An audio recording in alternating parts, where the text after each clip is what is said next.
If you were in last season with me, you heard me bemoan the fact that Running Times magazine decided to stop editing. Um, Rodell Publishing, who publishes both Running Times, or did publish Running Times, and Runner's World, decided that they really didn't need two publications. Now, if you read both, you know that Running Times magazine was for serious runners. It was a publication that those of us that grew up in the heart, what I'll describe as the heart of the sport, really appreciated it. And when Rodell said that we can serve both audiences with one magazine, I was a skeptic. Well, I just got my Runner's World in the mail, and the only reason I get Runner's World is because those who subscribe to Running Times, they're fulfilling their subscription commitment by sending you Runner's World. And the very first big headline is "Get Fit Fast." Right?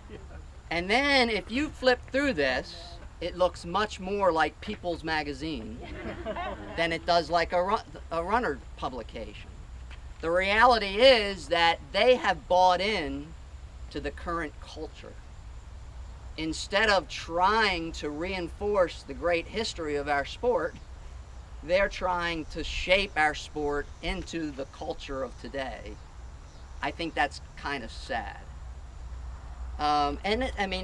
Admittedly, you're hearing now from someone who came into the sport in the 1970s and 80s, when, if you do any research into that time, it was the first running boom.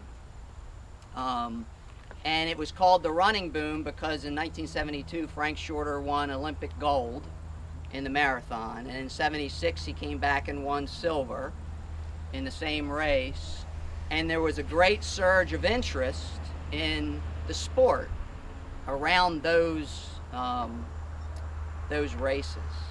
And then behind that came Steve Prefontaine, and behind that came Bill Rogers, and then Alberto Salazar, and there was this great set of examples for all of us to try to emulate. So one of the things I probably don't encourage enough is for you to go back and read about that history, because what you're participating in is a great sport with great history. And if you read about the roots, it's fascinating, and you can learn a lot that you can apply today.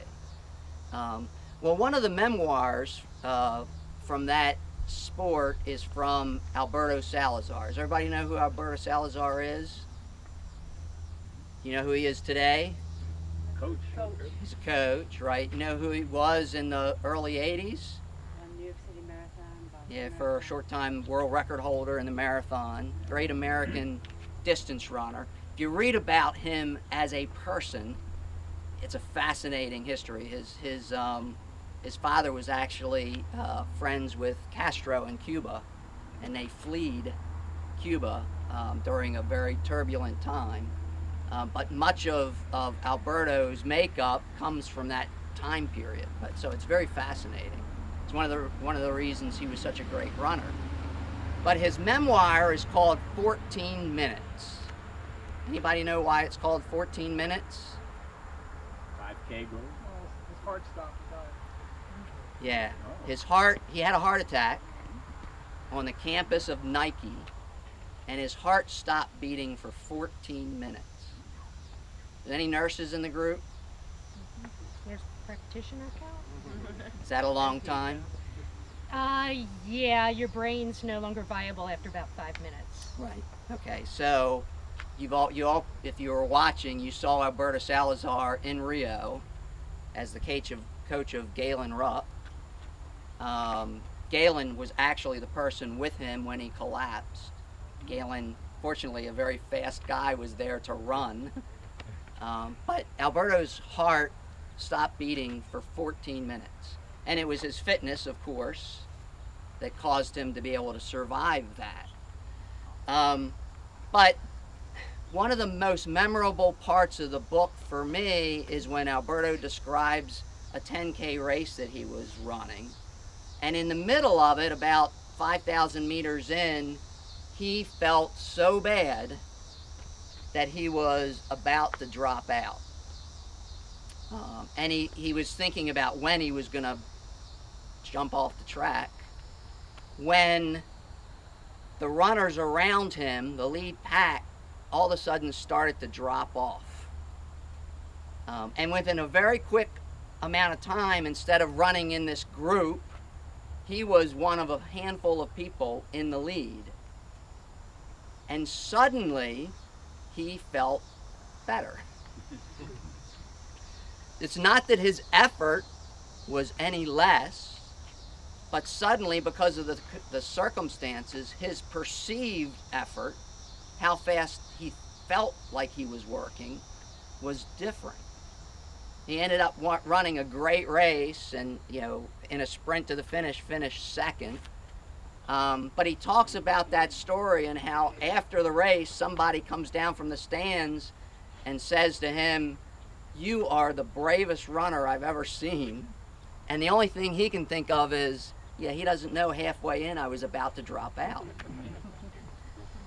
So, in some of the reading that I do, perceived effort is a very important thing, because usually it doesn't matter how hard you're working, it's how hard you think you're working that matters,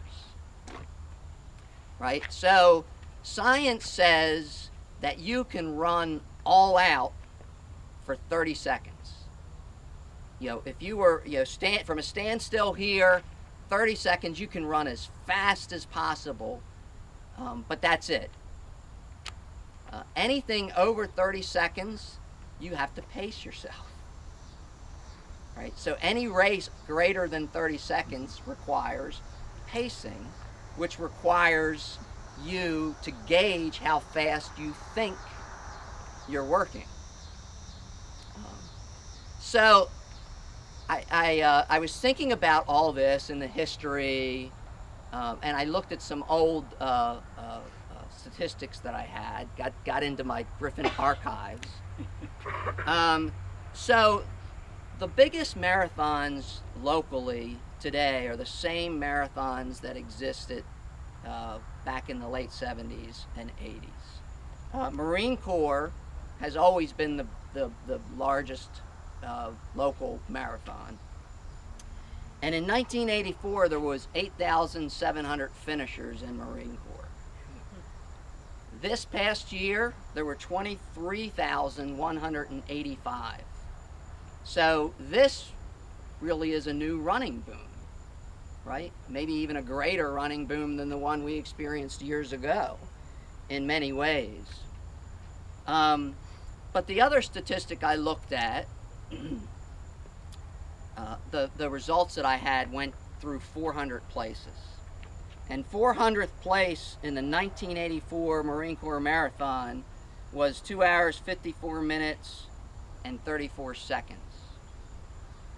Last year in the same race, with 4 times the finishers, 74 people ran that fast.